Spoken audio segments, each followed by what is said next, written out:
Hello and welcome to Modern Toy Fair Reviews. Today I'm taking a look at the Super7 Ultimates Teenage Mutant Ninja Turtles Michelangelo. Make sure to let me know in the comments below what you think of the Super7 line and how they're doing with the Ninja Turtle figures. And as always, make sure to like and subscribe for more weekly toy reviews and other toy related content. But that's enough chitter chatter, let's go ahead and get at her. Alright, so let's take a look at how he turned out. So we're going to start with the head. You've got all of the kind of wrinkles in his brow and his snout. You got all those teeth. You've got the line work and sculpt going through the mask that always looks really good. His bright white eyes. You've got the rubbery like tails to his bandana or mask. And then you've got all the reuse throughout the body with the different sculpt for the skin and then the shell. The one thing that bothers me is the little like belt buckle on Leo was super silver, Raph was kind of silver, this one's just plain black. So I'm going to have to paint that because that's going to bother me. The arms, you got a lot of reuse there with just the muscles and the veins and the elbow pads, even the hands, which makes sense. I mean, they're mutant turtles, they're going to look pretty much the same. Then down through the legs, more muscles, knee pads, and then of course the feet with the toes and everything. Now if we get to the back, one thing that bothers me, I need to double check it, but it feels like the shell is just reused every time, and there's not much difference. But you get this really cool little part of the belt for the nunchucks. I will warn you, it is a pain and terrifying to try to fit these in. It is rubbery, but because of that, I just, with the bottom of these, like it's giving me all sorts of trouble. It's so much thicker that I'm terrified it's going to rip. So you just want to be real careful. Like you can see, I'm trying to like twist it to slowly work it in. There we go. So you can do that. There's 4 of them, so you can do one for each of the handles, and it looks really nice. I really like the detail like that for like the holsters. Okay, so for articulation, head, you got that ball joint in there, waddles back and forth. Get a little bit of up, pretty much no down though. Does twist all the way around both directions. Arms go up to about 90. You do have the shoulder rotation and also a bicep swivel. Elbows, single jointed. However, they do have the swivel as well. So you can go those in different directions. Wrist, you do have multiple different variations. This one is the one that goes forward and back instead of kind of, I guess, side to side instead of forward and back. And then obviously it twists all the way around. And then as far as the like abdominal area, you got a little bit of like a hip movement in there. You can kind of twist him and you know, shift his hips left and right, but nothing crazy.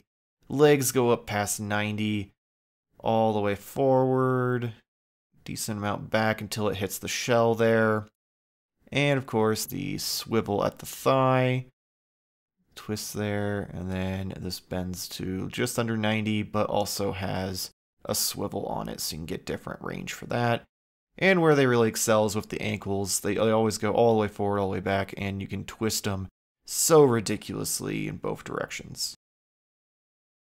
As for accessories, you have that Playmates alternative head. It looks really great, looks just like the original, but it's not for me.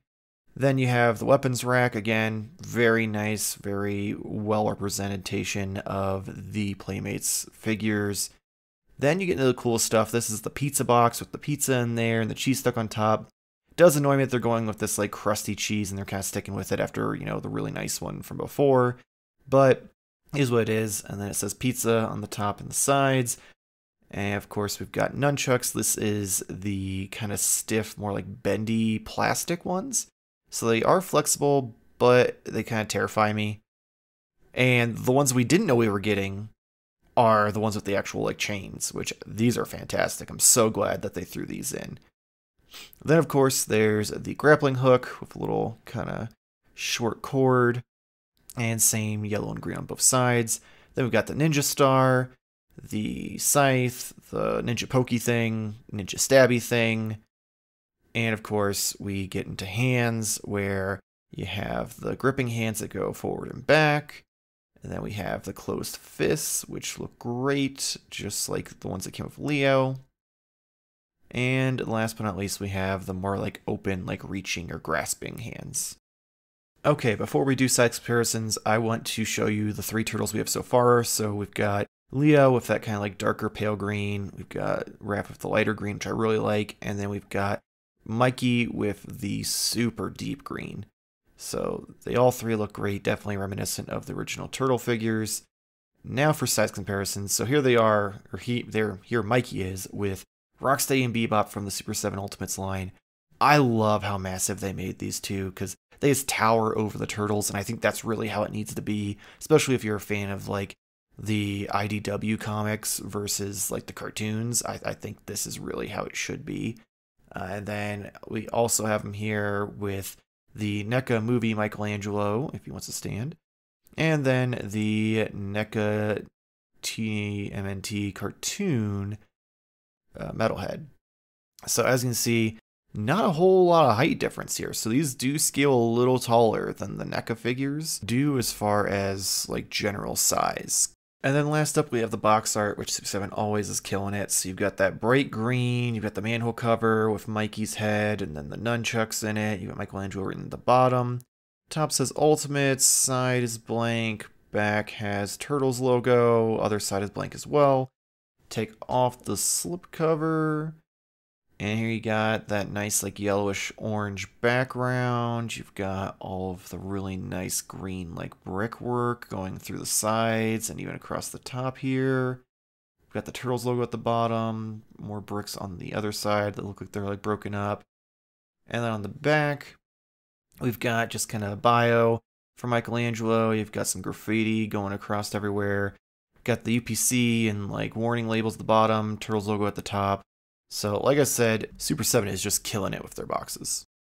Okay, so overall, I absolutely love how these turtles are coming out. They look so great. There's some reuse that I'm kind of iffy on, like the fact that the back of the shells seem to be the same across the board. It kind of takes away the individuality of the turtles. Yeah, I realize it's a minor gripe, but it still is something that you know, I would like to see at least a little variation on, even if they just, you know, somehow reversed it so like the slashes on the back are going a different direction, or I don't know, something. Overall, though, still fantastic figures. The line, I don't know if it's just because they're trying to catch up from all the delays, but it does seem to be riddled with QC issues. Mostly it seems like paint app issues. I see a lot of people online on like Twitter and Facebook posting different things of like markings on the yellow part of the shell, or even just like paint from the knee pads or something that's like now on the leg, or vice versa with like the mask having some green paint on it from the skin. So I really hope that it's just kind of a growing pains kind of thing, them reacting to try to move things forward after all the delays from last year. But at the same time, I would rather them delay it and they show up and be in,